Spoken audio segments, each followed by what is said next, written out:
Welcome to OState Daily. Casey Porter here. So glad that you decided to tune in. Fans, today we have a very, very, very special guest.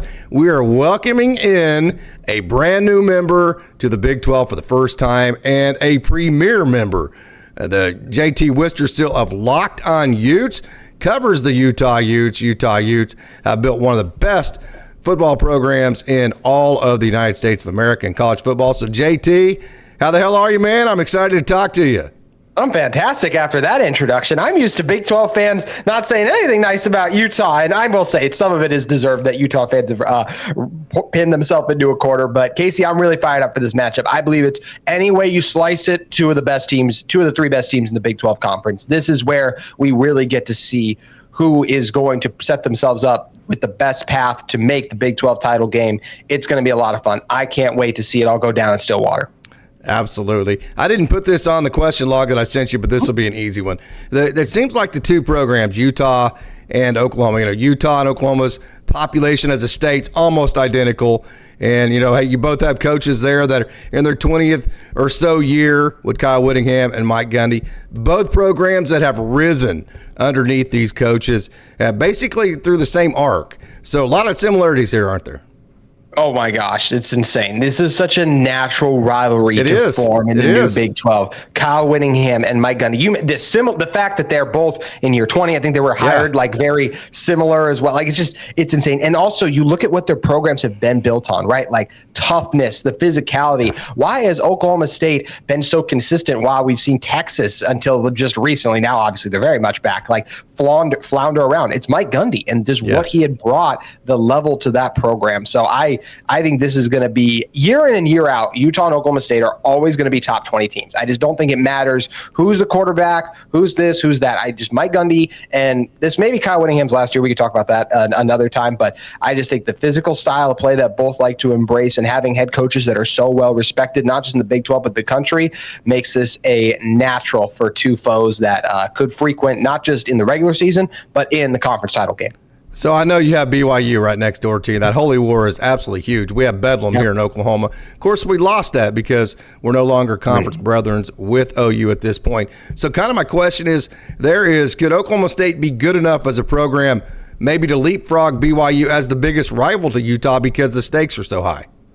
Don't think they will leapfrog the rivalry. Now, I will say this. In terms of Oklahoma State is a better football program than BYU. That is not a controversial statement at all. You can literally look at the records year in and year out. I'd be interested to know the last time that BYU finished ahead of Oklahoma State. But it's such a long history, Utah against BYU. And there's also, it's tied in with some religious tension as well, just a little bit, that I think that rivalry, as well as proximity, right? I mean, that's just something. It's the same thing with Bedlam, like you mentioned with Oklahoma, like you guys fighting for who's the top team in the state, because everyone knows it's either Oklahoma or Oklahoma State. It's the same thing in Utah. No matter how Utah State is, it's always going to be Utah or BYU. There's too much of a history and a tradition, but I do think this can be the rivalry of these are the best team, just all the chapters of being the best teams in the Big 12 year in and year out. That's where I do think Oklahoma State can become Utah's second rival in the conference. And based on early fun interactions and just the hype around this game, being as the two teams are so highly ranked, I would say that they are Utah's next best rival in the Big 12 currently. Yeah. Of course, that's going to be whoever rises to the top. And some more similarities. I'm calling this the Grandpa Bowl because you got Alan Bowman, who's been at Oklahoma, or he's not been at Oklahoma State, but he's been in college football for this is the seventh year. You got Cam Rising, been in college football since I believe it's 2018. So you got two quarterbacks that, man, they have seen everything in college football. I graduated 2 years ago. I've been hosting this show now for 2 years. And Cam Rising is older than me. That's how long he's been doing this. He is good old Cam Rising. Now, I will say, he's very different than Alan Bowman in terms of the amount he's actually played. In 2019 was at Texas, but didn't play.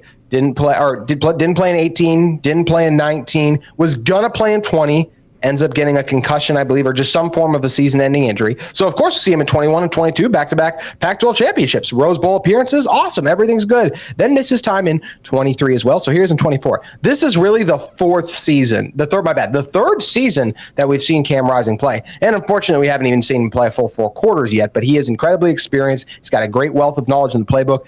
Guys like Kyle Whittingham and Mike Gundy, they don't give out praise easily, but the way Kyle Whittingham talks about Cam Rising tells you everything you need to know about how much confidence he has in his quarterback. Couple things. It's going to be very hot. Forecast of about 100 degrees, record high for this time of year in Oklahoma, which it can still stay pretty hot in Oklahoma, but 100 degrees, triple digits still. That's going to be close to record setting, if not record setting in and of itself. And then Utah, I know you guys pride yourself on defense, especially stopping the run. I know you pride yourself as being tight end you. I think you targeted 6 tight ends last week. So you like to run the ball, play action, throw to the tight ends, and then just play great defense. But you have, I know, maybe like a corner out, basically at every level. The secondary, you have a corner out. I think you have a linebacker that might not play and a defensive lineman. So talk about that. Mention the fact that I think Cam Rising is going to play in this game, but the stuff that's happening with the line is making me very suspicious of what is going on there. Yeah. So talk about the injuries for Utah. Aliki Baimaki is out. I would say he's either this team's 3rd or 4th best defensive tackle, so still a loss when you're talking about rotation. Now, there's not much of a drop-off between 3rd and 4th guy, and because of how good 1 and 2 are, too, you'll always – and Utah does do a good job of just forcing 3 and out so they don't let those guys wear down as much. But, even that, they'll still have a strong 3-man rotation. Still a loss in Mahi. Kenan Johnson is going to be out on the outside. He's done for the season. Georgia Tech transfer. Utah is not DBU, but they'd be one of those other teams you look at and you're like, wow, there's a lot of Utah defensive backs in the NFL. So Utah still has some guys out there. They have guys like Cameron Calhoun and Smith Snowden, both of whom had interceptions last week. Those are 4-star corners, and both of them really starting to emerge for this Utah squad. So some talented guys and that level still. And the biggest loss is Karene Reed if he does not play, because Utah's defense he's got hurt against Baylor, did not play against Utah State. You notice when he's not on the field because there are just tackles that are made and plays that are just simply made when you have a linebacker that good. Utah is arguably the best linebacker duo in the country, I truly believe. And I know how good Oklahoma State's is too, but when you look at what Karene Reed and Lander Barton can do, that's a special combination. Karene Reed, though I mentioned, he might not play in this game either. So that'd be the biggest loss to me, but Utah still has depth. They still have other quality linebackers that will step up. Yes, they gave up some yards to Utah State, but still only held them to 21 points, and they hadn't really played bad yet. So they really had that one. Their defense was shaky for a quarter. I felt like that first quarter, and then after that, they really woke up. Plus, they were playing their former starting quarterback from last year's season. Bryson Barnes started at Utah, then transferred to Utah State. So there were some weird things in that game. I expect the Utah defense to bounce back. But look, if it gets hot and guys get fatigued, we might see that depth tested, and it will be interesting to see how they perform, because this is obviously by far their toughest opponent and the most hostile environment they will have played in. Yeah, 3 o'clock in the afternoon, boom. It's not going to be like a 7 o'clock game, like 7 o'clock Bedlam or some of those Texas games, or even some of the Baylor games that were like the Saturday night primetime games. Those get pretty jazzed. 3 o'clock, it's going to be hot, so it won't be quite the insane Boone Pickens environment that maybe some of them in the past have been just because of the time of day. But it is a really cool place to play. Of course, I grew up in Stillwater, the old Lewis Field. We call it the old erector set. It was terrible. And then Boone Pickens donates all the money. And that stadium is just absolutely so nice. So, hey, just overall, from an overall perspective, Utah, to me, is known for running the ball, having very experienced, very talented and intelligent quarterback play, and then just tough as hell defense. So what makes that Utah defense under Kyle Whittingham year in and year out so good? I think it's the level. Like you said, they do play at that high level. I think I'd say the biggest thing, okay, what sets them apart from other programs?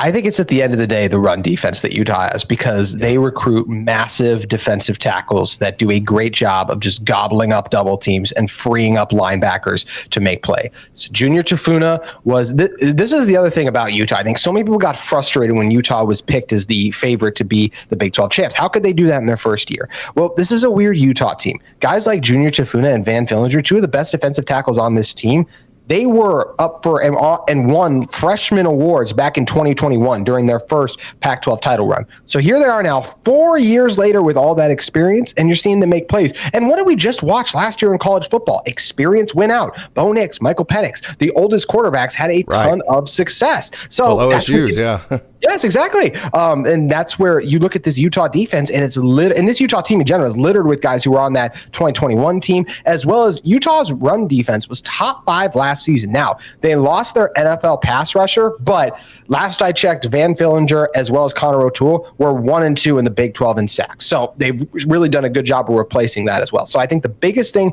for this Utah defense is you have those physical defensive tackles that do a great job of stuffing the run. You got several pass rushers. There's some depth there. Linebackers that just do their job and execute. Strong secondary play often that ends up in the NFL. And what's the constant under all of that? Morgan Scalley. Morgan Scalley gave Caleb Williams fits at USC, unlike any team we saw. Utah is 3-0 against USC. Like against a quarterback of Caleb Williams' caliber. Say what you want about the player, but that's impressive. And it's because of what Morgan Scalley has done. Morgan Scalley is Utah's head coach in waiting as well. So when Kyle Whittingham does go on into retirement, Morgan Scalley will step up. He's a great defensive coordinator. It's a physical culture that Utah has, and year in and year out, the Utah rises to the top because of the level of they just command from their players to play out, which leads to that high level that we see executed on the field. That's a good bridge. You mentioned Caleb Williams. He was at OU, and not this last year when we beat OU last year, but that's right. 2 years ago in 2021, he was the quarterback for OU, and we beat his ass. So that was a lot of fun. And then he went to USC with his coach, went running over to USC, right? So that was a lot of fun. That's a pretty good ride. Oklahoma State, hey, OU's beat us so many times. Last 2 times OSU's gotten their number at home, and I'm talking crap forever because they can't do anything about it because they're not in our conference anymore, right? So that's a lot of fun. Hey, let's move to the offensive side of the ball. Your running back, DeJohn Stanley, very, very intriguing. Of course, Cam Rising, we'll get to him. It all revolves around him. But DeJohn Stanley, what I really like about him, what's really dangerous, is the fact that he's probably as good of a receiver out of the backfield as he is running with the ball. Yes, he's fantastic. He's the 3rd best runner that Utah has with the football. He's by far their best receiving back. His speed is just incredible. The reason he leads Utah in receiving yards is Utah State was just not able to cover him on wheel routes. Like his speed to get to the outside, their linebackers just couldn't make up the ground in time. So that was a pretty easy play for Utah to make there. But he's got exceptional speed, so you'll see him used a lot. Utah is going to try to get him the ball through the passing game as well as just on the edges when they do hand it off to him any way they can.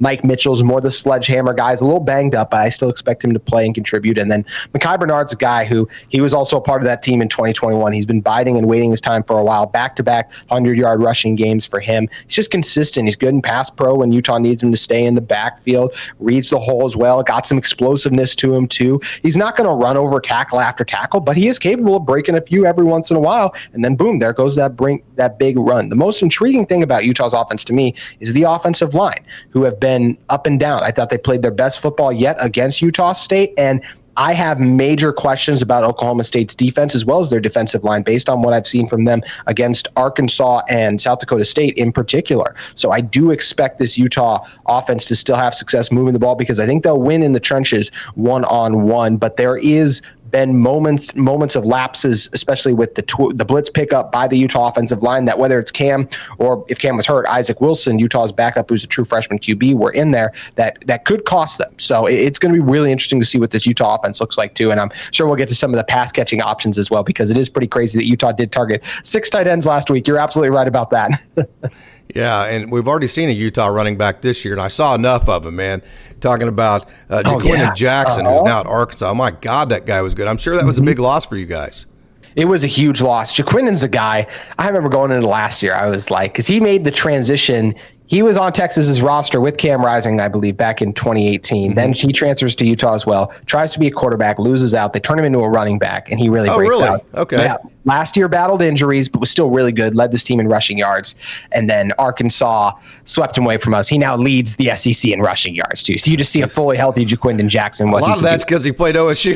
Exactly. Jaquindon is a guy, too, that he was this team's RB1, and Utah has talked a lot. There's a reason I mentioned 3 different running backs. Utah likes to have a guy in the backfield. They like to have the guy you consider, okay, this is our top running back. They don't have that this year, and that's because they lost Jaquindon Jackson, unfortunately. unfortunately. So he's a heck of a player. The running game is not as good without him, but there is solid depth there. All three of those guys are quality starters. There's no Ollie Gordon, don't get me wrong, but I wouldn't be surprised if those guys, some of those, like Mekhi Bernard, I wouldn't be surprised at all in this game if he had more yards than Ollie Gordon, because once again, it goes back to matchups with how good that Utah defensive line is. And I know Alan Bowman's made plays, but if I'm Utah, I'm still loading the box and making Alan Bowman consistently beat me.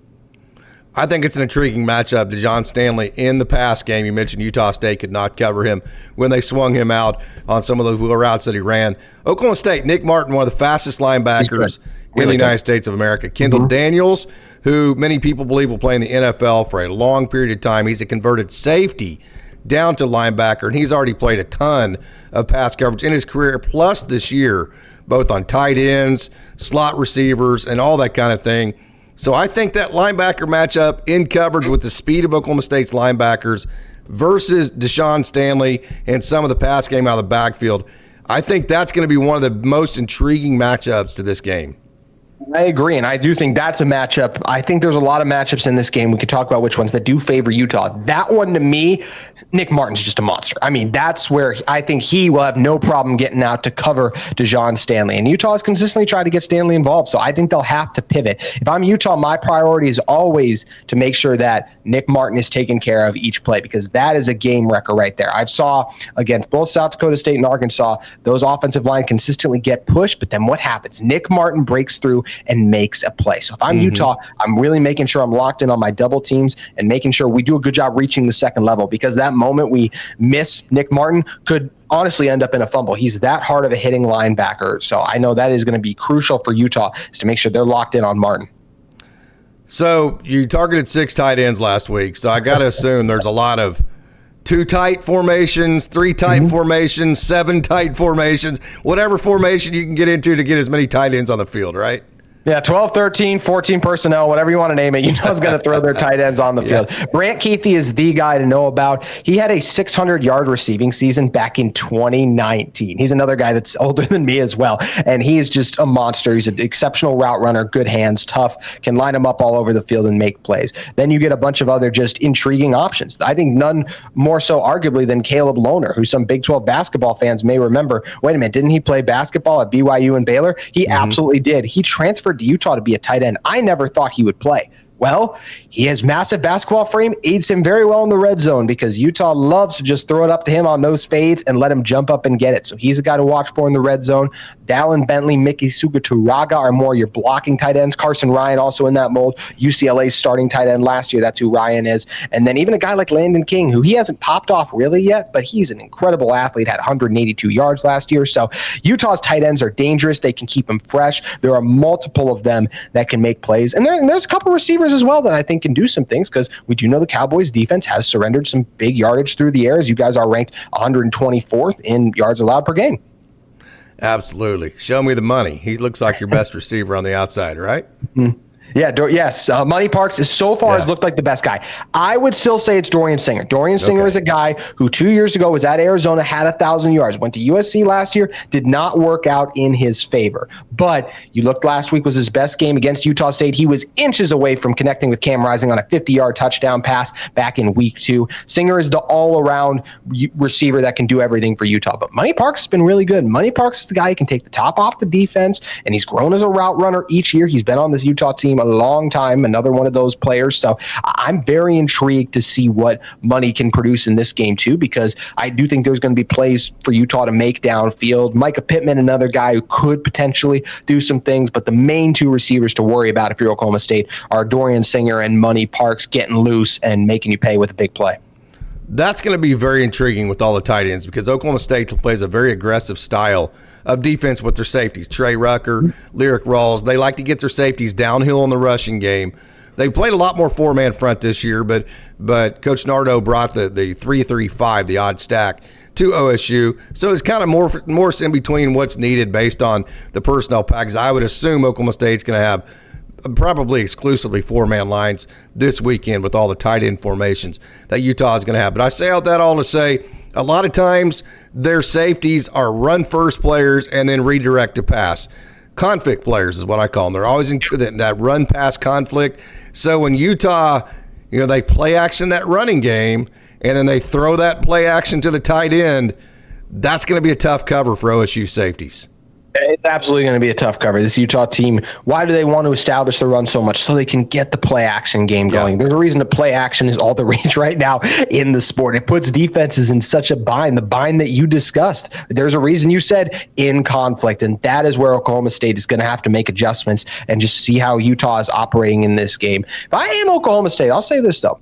Cam Rising has not played, as I mentioned, even 4 full quarters of football yet. So if I'm Oklahoma State, I want to see how he's going to throw it. I do think Cam will miss throws in this game. I also think he's going to make throws because he's a very good quarterback who is one of the best veteran quarterbacks we obviously have in the sport. I already mentioned him being older than me. So I do think that he is going to be able to hook up with Brant Keithy, some of those tight ends. And I'm just fascinated to see how Cam Rising and Alan Bowman both play, because this is Bowman. I do think it's by far the toughest defense that he will have faced so far. So the quarterback matchup is also incredibly intriguing, but Oklahoma State will have to watch out for those Utah tight ends, especially Brant Keithy. The last time Brant Keithy was playing in a game as hot as what's going to be in Oklahoma State, he had over 100 yards receiving against Florida. Yeah, and that's a game they did not win, correct? You said that earlier? No, they did not. They did not. Yeah. I'll say this. You mentioned the Heat. As soon as you talked about that, I got a little nervous. The worst I've ever seen this Utah defense tackle was in the Florida humidity in August back in 2022. I do not think it will be that hot in Stillwater, but it's still going to be the hottest environment this team has probably played in since that game. So, they played in Baylor last year too. So that was another hot one. I can't remember the weather off the top of my head, but how is this Utah defense going to perform? There's a reason Utah doesn't lose much at home. Teams get tired and they wear down in the altitude. Right. Well, Utah doesn't have a team that's exactly made to play in 100-degree heat, and that's what we could see in Stillwater. So I am interested to see how this Utah defense fares. I think they got depth at a couple positions like we talked about off the top of the show, but how will those guys do as well in the conditions? Definitely a factor to keep an eye on, the weather. I think if I'm Oklahoma State, of course, they have the ability to go turbo when they need, slow it down. They can huddle. They can go no huddle. Mike Gundy used to be just basketball on grass where, it was just play. Then you realize, hey, defenses, you just can't keep up. You end up getting injured because you're playing too many plays, that kind of deal.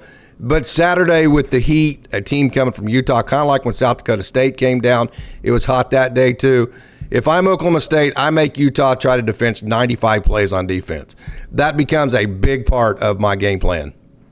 I agree. You want to make Utah, you want long, methodical drives because Utah is going to get tired. Every defense does. And this is a Utah defense that will sub, but of course you want your best guys on the field. They want to keep their top 2 defensive tackles out there. But if you're getting these long drives, that's not what's going to go in Utah's favor. So that's where it would be great if Oklahoma State can establish Ollie Gordon. But I just think based on what I've seen from Oklahoma State up front, I have major questions about frankly, I just don't think this will be the game he gets going because of the level we've seen this Utah defense play out. So it'll be interesting to see how much Alan Bowman can methodically move them down the field through the air, because that will happen. Utah's defensive backs will give up some yards. They're also talented enough, as we touched on, to take passes away. But definitely a recipe to beat Utah is to wear out that defense and not let this offense see the field.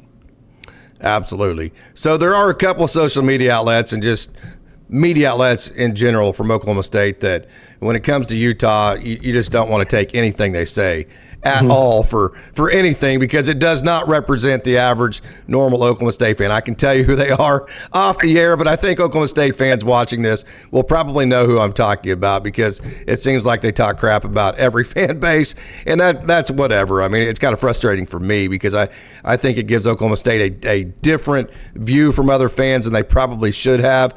But I say that to say, hey, Oklahoma State fans, I can tell you this, we are pumped to have Utah in the Big 12. It adds a massive amount of credibility. And I'll tell you what, it adds big inventory because that Holy War now goes into the conference coffers, and that's going to be a huge viewership game every year. Plus just the brand of Utah, it's awesome. Plus the rest of, I think Arizona State's going to grow pretty fast in this environment. So, hey, how's Utah fans? I know there's been some minority vocal type Utah fans, whatever. It is what it is, just like with every fan base. But by and large, how is Utah viewed moving to the Big 12?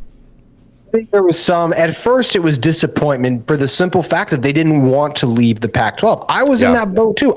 Just a traditionalist. Like, I liked the way that things were with college football. But once the Pac-12 wasn't a reality, there were some fans who had the pipe dream of the Big Ten. And of course that would have been awesome, right? Everyone wants to go to the Big Ten. But I looked at it like, man, it's incredible. Well, number one, Utah was lucky. They didn't deserve to be left behind, but there's obviously a world where if Utah doesn't have some of that recent success, they could have been left behind. So incredibly grateful to the Big 12 for welcoming Utah in. And then you look at this conference and you see so many other teams as well that what happened that had teams taken away from them by the SEC and the Big 10. Really strong programs. You look at the history of not just Oklahoma State, but TCU being another one, of course, Baylor. And maybe this year not great, but they have strong pedigree too. So I'm pumped to be in this conference. There's one thing I love. It is new rivalries, like the history and the tradition that makes this sport so great. When we can look back on the memories like, oh, you remember when this happened and that? This is a moment. Utah versus Oklahoma State is the start of something. I firmly believe that. This is not the last time these two teams meet and they're both ranked in the top 25. Almost every time they meet, I expect these two teams to be ranked inside the top 25. Utah, like you said, Oklahoma State fans are happy to have Utah, and I'm glad, and you said it perfectly too. The majority of Utah fans and the majority of Oklahoma State fans are fired up about this because this is a matchup that makes you better. You want to play the best teams. When they are debating your resume at the end of the season for the college football playoff, and yes, I know that Utah or whoever wins the Big 12 is obviously going to automatically be a top 4 team, but one of the first things they'll mention outside of whoever wins the conference title is who won this game. Who earned that win, a top 15 win for either side. This is a Utah team that does not lose much. It's an Oklahoma State team that does not lose much at home, especially to ranked opponents. So I think this game in rivalry is the start of something big. I'm fired up for it. It is going to be fantastic to see how it all plays out. I am excited about the future of the Big 12 Conference. I love that you brought up Arizona State. They're already on the rise, like with what they did with Mississippi State too, right? So this is a fun and exciting conference. The change was, it was unfortunate in terms of what happened to the Pac-12 and everything, but we're at the point when you look to the future, there are a lot of really cool things now that are going to come from the Pac-12 schools being molded inside the Big 12, and it really begins this weekend across the conference. You know, one more similarity between Utah and Oklahoma State, the basketball programs. Rick Majerus, Andre Miller, you guys made it to the finals game. In the early 90s, Oklahoma State made a couple of Final Fours. Both programs that have kind of gone dormant since then, so there's another similarity. Oh, no, very dormant. As you were talking about that success, I was going to say, and neither one of them is doing great right now because that's just the truth is we're both very happy it's football season, right? Because we can talk about conference championships. And, Utah's hoping to surprise some people this year in basketball. I'm sure Oklahoma State's thinking the same thing, but surprise some people is so much different than this is a game with massive conference title implications. So, the both basketball programs, we're hoping eventually kind of step it up because that is definitely a similarity. Both known as football powerhouses, and when basketball season rolls around, well, then we don't talk about it as much. All right, JT Wistrcill, this has been just a lot of fun for me. First time I've ever had a chance to even talk to anybody from the University of Utah. So this is absolutely fantastic. You did just a wonderful job talking about this team. So thank you so much, man. I appreciate it, Casey. You do a great job. You've sent me the math. Like I said, the show rundown you sent me was phenomenal. You set me up for success. This was awesome. And you know what? I just can't wait till the game is played. At the time we're recording this is the last time I'm going to be talking about the game on a microphone. And I've loved the build-up, but now we get to see all what's going to come to fruition. It's going to be a blast, just like recording this with you was. Won't be the last time we talk. Thank you, my man. Definitely not.